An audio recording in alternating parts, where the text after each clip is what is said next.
Hello student, मैं कलीम एक बार फिर से कक्षा 11वीं के भौतिकी में। प्यारे बच्चों, हम गुरुत्वाकर्षण पढ़ रहे थे। गुरुत्वाकर्षण के अंतर्गत हमने बहुत सारे टॉपिक्स का अध्ययन किया। लास्ट टॉपिक था हमारा गुरुत्वीय स्थितिज ऊर्जा बेटा। और गुरुत्वीय स्थितिज ऊर्जा का जो सामान्य फॉर्मूला था, गुरुत्वीय स्थितिज ऊर्जा U is equal to minus Gm/m, ये इसका यूनिवर्सल फार्मूला था बेटा। अब हमको क्या करना है, इसकी सतह पृथ्वी तल के समीप पिंड की गुरुत्वीय स्थितिज ऊर्जा के लिए हमें व्यंजक डिराइव करना है। इसके लिए हम क्या करेंगे, इसके लिए हम सबसे पहले एक चित्र बनाते हैं। मान लिया जाए ये पृथ्वी है बेटा, ठीक है। पृथ्वी की सतह से h ऊंचाई पर क्या है, कोई m द्रव्यमान का पिंड, के बारे में भी बात करेंगे, ठीक है। और इसकी गुरुत्वीय स्थितिज ऊर्जा के बारे में हम बात करेंगे। और हमने जो बात करना है वो इसके यही सूत्र के आधार पर हम बात करेंगे। मान लेंगे क्या पृथ्वी है, ये देखो m द्रव्यमान की पृथ्वी है जिसका द्रव त्रिज्या कितनी है बेटा, r है, तथा हम बताएंगे इसकी सतह से h ऊंचाई पर कोई m द्रव्यमान का पिंड है जो गति कर रहा है, और इसकी जो कुल ऊंचाई हो जाएगी r प्लस h हो जाएगी, ठीक है। अब हमने क्या करना है,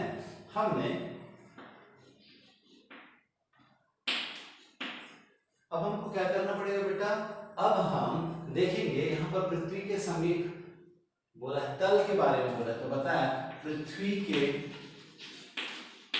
तल पर गुरुत्वीय स्थितिज ऊर्जा, अर्थात मैंने U1 कह दिया, U1 is equal to Gm/m/r। तल पर, सतह पर, तल मतलब सतह पर, तो सतह से दूरी कितनी है बेटा, r। तो मैंने क्या कहा, r, समीकरण नंबर 1।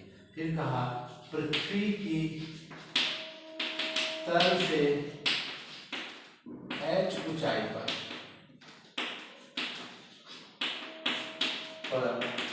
गुरुत्वीय स्थितिज ऊर्जा U2 is equal to Gm/m/r plus h। देखो यहाँ से यहाँ तक की ऊंचाई कितनी है, r प्लस h। फिर हमने क्या किया भैया, हमने गुरुत्वीय स्थितिज ऊर्जा में परिवर्तन निकालना है। गुरुत्वीय स्थितिज ऊर्जा में परिवर्तन del U is equal to U2 minus U1। तो del U is equal to U2, U2 क्या है, Gm/m/r plus h minus Gm/m/r। अब चूंकि ये फॉर्मूला में माइनस होता है बेटा, माइनस लगाना भूल गए थे हम, और ये माइनस हो तो ये माइनस, और ये माइनस माइनस क्या हो जाएगा, प्लस हो गया। तो del U is equal to, हम क्या करते हैं, धन वाले को पहले लिख लेते हैं और ऋण वाले को बाद में लिखते हैं।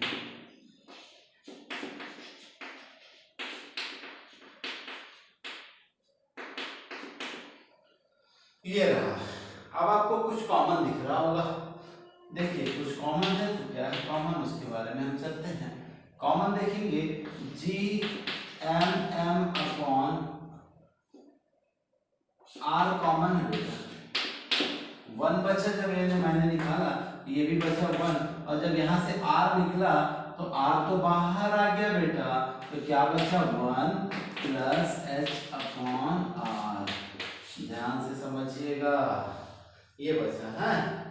अब इसको ऊपर ले आएंगे, तो क्या होगा, देखिए इसको हमने ऊपर लाया तो पाया del U is equal to Gm/m/r। ऊपर लाया तो 1 माइनस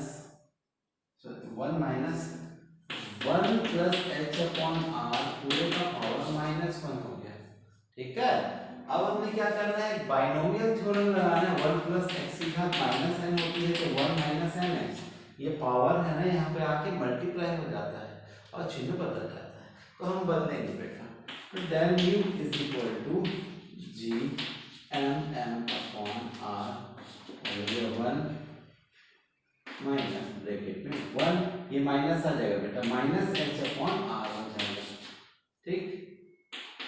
तो del you is equal to G M upon R, 1 अंदर माइनस जाएगा, minus plus h upon R, minus plus cancel हो गया है।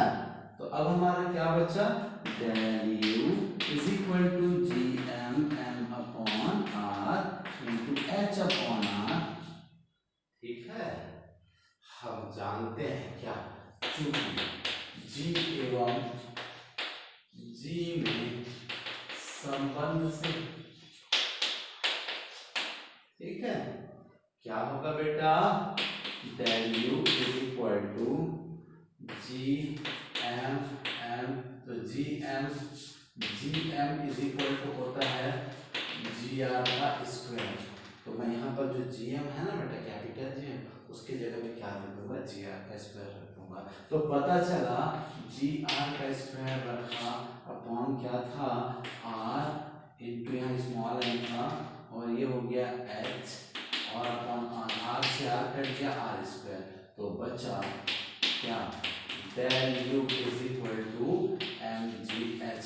यही होता है पृथ्वी तल के समीप पिंड की स्थितिज ऊर्जा का व्यंजक। आप देख सकते हैं बहुत ही आसान है, बस कैलकुलेशन है बेटा।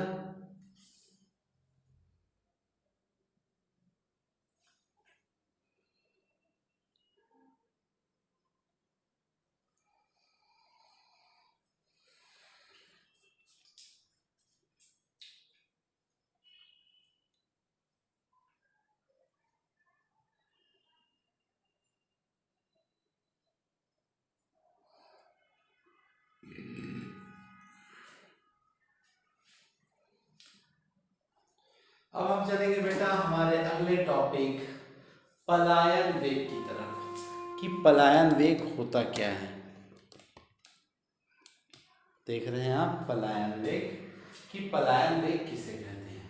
पलायन वेग क्या होता है, वह न्यूनतम वेग जब किसी वस्तु को ऊर्ध्वाधर से जब फेंका जाता है तो वह क्या होता है, गुरुत्वाकर्षण के क्षेत्र को पार कर जाती है और कभी भी पृथ्वी पर लौट कर नहीं आती। इस वेग को ही, इसे ही क्या कहते हैं, पलायन वेग कहते हैं। फिर से कह रहे हैं, वह न्यूनतम वेग जिस वेग से जब किसी वस्तु को फेंका जाता है तो वह क्या करती है, वो गुरुत्वाकर्षण के क्षेत्र को पार कर जाती है, वापस पृथ्वी पर पुनः लौटकर वापस नहीं आती है। इसे ही क्या कहते हैं, पलायन वेग कहते हैं बेटा।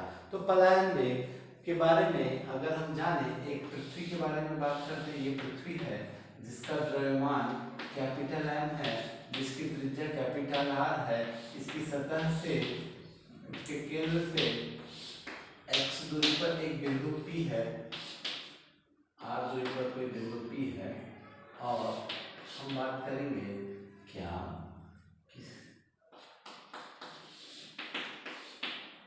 Q,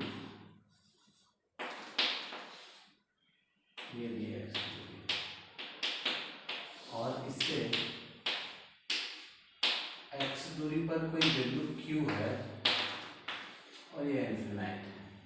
तो हम जानते हैं कि माना कि द्रव्यमान की कोई पृथ्वी जिसकी त्रिज्या r है, और पृथ्वी द्वारा इस m द्रव्यमान की वस्तु पर लगने वाला गुरुत्वाकर्षण बल, क्या बताया, लगने वाला जो बोलता हूं मैं उसको लिखना है बेटा, गुरुत्वाकर्षण F is equal to G M upon x square. तो एक्स क्यों हुआ बेटा, क्योंकि क्यू पर एम द्रव्यमान की वस्तु है और उसकी दूरी इसके केंद्र से कितनी है, एक्स है। ठीक है, अब इसके पिंड के विरुद्ध, पिंड की सतह यहाँ पर ए है ना, सतह के विरुद्ध, सतह से उसके विरुद्ध कार्य करने वाला बल, क्योंकि वस्तु को अनंत सतह से अर्थात गुरुत्वीय क्षेत्र से फेंका जा रहा, फेंकने में किया गया कार्य, तो सूक्ष्म dx दूरी तक फेंकने में किया गया कार्य dw बराबर बल गुना विस्थापन होता है। भाई तो बल ये है, dx दूरी तक फेंका, ऐसा बोल रहे हैं। तो अब हम पूरे कहें, जब वस्तु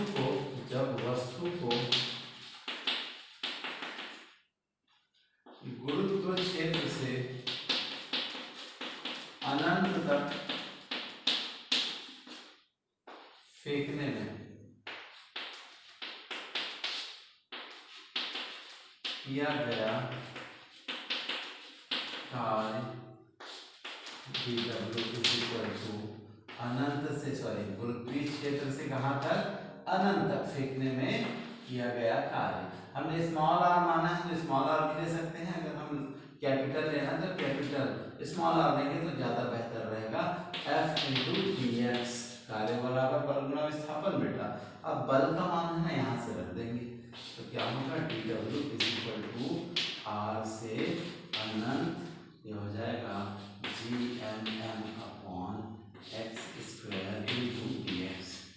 ठीक है, अब हमने dx का dw का क्या कर दिया w, और जो कांस्टेंट है x की सापेक्षता है बेटा, x की सापेक्षता है तो क्या हो गया Gmm, जो कांस्टेंट है वो निकल गए, 1/x² था, ऊपर जाएगा तो क्या होगा ऋण x² dx, ये हो जाएगा r से अनंत, ये इसका लिमिट हुआ। अब हमने क्या करना है बेटा Gmm, फिर से एक बार लिख दे रहा हूँ x की घात ऋण 2 dx। हम चूंकि समाकलन का सूत्र हमने पिछले कक्षाओं में भी पढ़ा है और पिछले व्यंजक में भी बताया है, x की घात n+1/n+1, जो घात रहता है उसमें एक जुड़ता है और घात फिर से नीचे में आ जाता है। ठीक है बेटा, तो w = Gmm x की घात ऋण 2 धन 1 बटे ऋण 2 धन 1, और ये लिमिट को हम लिखते चलना है हमको r से अनंत, r से अनंत, r से अनंत। गुरुत्वीय क्षेत्र, ये गुरुत्वीय क्षेत्र है बेटा है, O से P तक का जो क्षेत्र है। अब हमने क्या किया, ऋण 2 में धन 1 किया तो ऋण इधर आ जाएगा, ये जाएगा ऋण Gmm, ये माइनस है ना, और ये हो गया x की घात ऋण 1 r से अनंत, w = -Gmm, ये हो गया 1/x r से अनंत, w = -Gmm 1/अनंत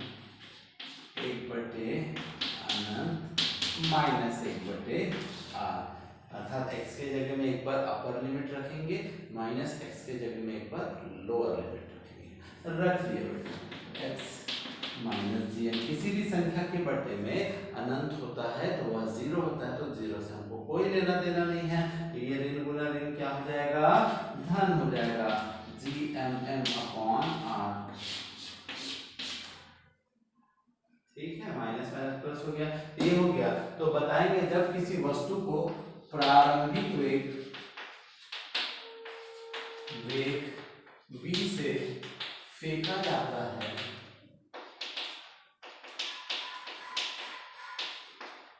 तो उसकी गतिज ऊर्जा क्या होती है, पलायन ऊर्जा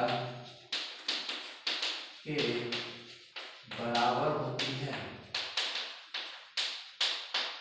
अर्थात E = ½ mv²। ठीक है, अब चूंकि जानते हैं गतिज ऊर्जा के बारे में तो क्या होगा बेटा, हम जानते हैं किया गया कार्य उसकी ऊर्जा के बराबर होता है, तो हमने बराबर किया तो E का मान था ½ mv² और W का मान क्या था बेटा Gmm/r।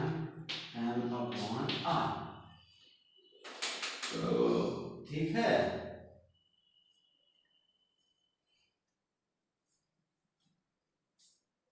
ठीक। अब स्मॉल m से स्मॉल m कैंसिल हो गया, v² बराबर बटे 2, ये 2 भी उधर चला गया तो क्या हो गया 2Gm/r। इतना देखिए समझिए, हम क्या करेंगे बेटा, यहाँ पर जो स्मॉल r लिए ना इसको सब जगह कैपिटल R करते हैं तो ज्यादा बेहतर रहेगा, क्योंकि यहाँ पर त्रिज्या शब्द का प्रयोग होगा इसलिए R कैपिटल R करते हैं। बाकी कोई दिक्कत नहीं है, मैं वहां पर भी कर रहा था लेकिन आपकी सुविधा के लिए ये ज्यादा बेहतर रहेगा, क्योंकि पृथ्वी की त्रिज्या को ये रिप्रेजेंट करेगा। चलते हैं आगे हैं, चूंकि G एवं G में संबंध से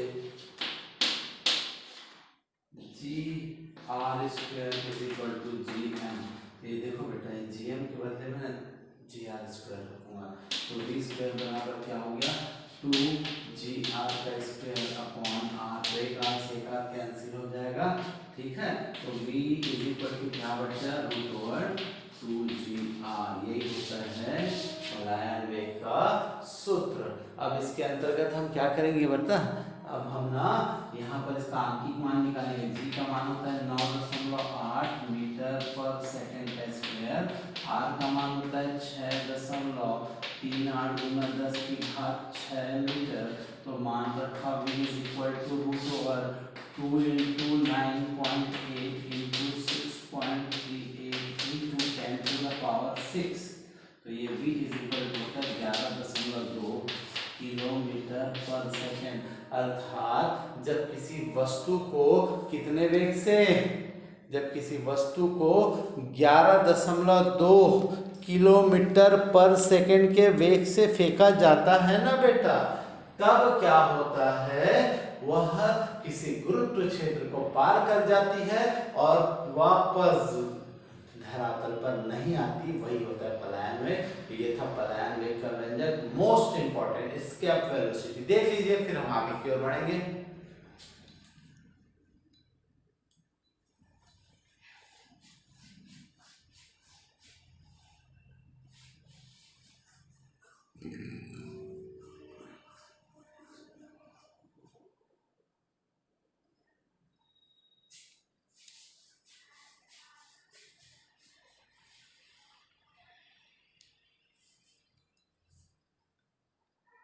अब जो हमारा अगला टॉपिक है बेटा, पूछता है प्रश्न, चंद्रमा पर वायुमंडल नहीं है, क्यों? चंद्रमा पर वायुमंडल नहीं है क्यों, बताइए। तो बताएंगे बेटा, सबसे पहले पृथ्वी से कंपेयर करेंगे, उसके बाद उसके बारे में बताएंगे। तो बताएंगे कि पृथ्वी के वायुमंडल में जो गैस है उनका वर्ग माध्य मूल वेग का मान, ध्यान से सुनिएगा, पृथ्वी के वायुमंडल में जो गैस हैं उनका वर्ग माध्य मूल का वेग का मान पृथ्वी के पलायन वेग 11.2 किलोमीटर प्रति सेकंड से क्या होता है, कम होता है, जिसके कारण ये क्या होती है, यहाँ की गैसें पलायन नहीं कर पाती, अर्थात गुरुत्व क्षेत्र को पार नहीं कर पाती है। इसके विपरीत चंद्रमा पर गैस होते हैं जो उसके जो पलायन वेग जो होता है, चंद्रमा का पलायन वेग होता है बेटा 2.4 किलोमीटर पर सेकेंड। तो जो वहां पर जो चंद्रमा पर जो स्थित गैस होती है ना, उसका पलायन वेग का मान ना 2.4 किलोमीटर प्रति सेकंड से अधिक हो जाती है, जिसके कारण क्या होती है, वहां की गैसें पलायन कर जाती है, ठीक है। इसलिए वहां पर वायुमंडल नहीं होता। फिर से सुनेंगे, चूंकि पृथ्वी पर वायुमंडल में जो गैस होते हैं उनका गैसों का वर्ग माध्य मूल मान पृथ्वी के पलायन वेग 11.2 किलोमीटर प्रति सेकंड से कम होने के कारण वहां की गैसें पलायन नहीं कर पाती, यहाँ की गैसें पलायन नहीं कर पाती, जिसके कारण यहाँ पर वायुमंडल रहता है। किंतु जो इसके विपरीत चंद्रमा में क्या होता है, चंद्रमा का जो गैस होता है, गैसीय वातावरण होता है ना, उसके जो गैस होते हैं, उसके वायुमंडल में जितने गैस होते हैं उनके जो वर्ग माध्य मूल वेग वेलोसिटी, एस्केप जो वेलोसिटी होती है, वह चंद्रमा के पलायन वेग से अधिक होता है। इसलिए वह क्या होता है, वहां से पलायन कर जाती है, इसलिए चंद्रमा पर वायुमंडल नहीं होता। इसके बाद हम उपग्रह की परिभाषा बताएंगे बेटा। उपग्रह किसे कहते हैं, तो वह पिंड जो क्या ग्रहों के चारों ओर परिक्रमा करता है उसे क्या कहते हैं, उपग्रह कहते हैं। यह भी दो प्रकार का होता है बेटा, एक प्राकृतिक उपग्रह, एक कृत्रिम उपग्रह, ठीक है। तो वो कृत्रिम उपग्रह वे पिंड जो मानव द्वारा निर्मित होते हैं, वो जो पृथ्वी की परिक्रमा करता है उसे कृत्रिम उपग्रह कहते हैं, क्योंकि मानव द्वारा निर्मित होता है, ठीक है बेटा। प्राकृतिक उपग्रह सबसे अच्छा उदाहरण, जो प्रकृति प्रदत्त होता है, स्वतः ही स्थापित होता है किसी के द्वारा, जैसे चंद्रमा के बारे में बात कर दे तो उपग्रह किसे क्या है, वे पिंड होते हैं जो क्या करते हैं बेटा, स्वतः जो पृथ्वी और सभी उपग्रहों की सभी ग्रहों की परिक्रमा करते हैं। बुध और शुक्र को छोड़कर सभी जो ग्रह हैं उनके उपग्रह होते हैं, ठीक है, तो ये था बेटा हमारा उपग्रह। उम्मीद करता हूँ समझ में आएगा। आज की क्लास यहीं पर हम समाप्त करेंगे। हम अगले वीडियो में फिर से एक नए टॉपिक को लेकर आएंगे बेटा। तब तक के लिए हम आज यहीं पर विराम करते हैं। तो मैं करीम आपसे विदा लेता हूँ। वीडियो को ज़्यादा से ज़्यादा लाइक करें, सब्सक्राइब करें मेरे चैनल को और अपने फ्रेंड्स को भी इस लिंक को भेजें। फिर मिलेंगे एक नए वीडियो के साथ, एक नए जोश के साथ। तब तक के लिए धन्यवाद।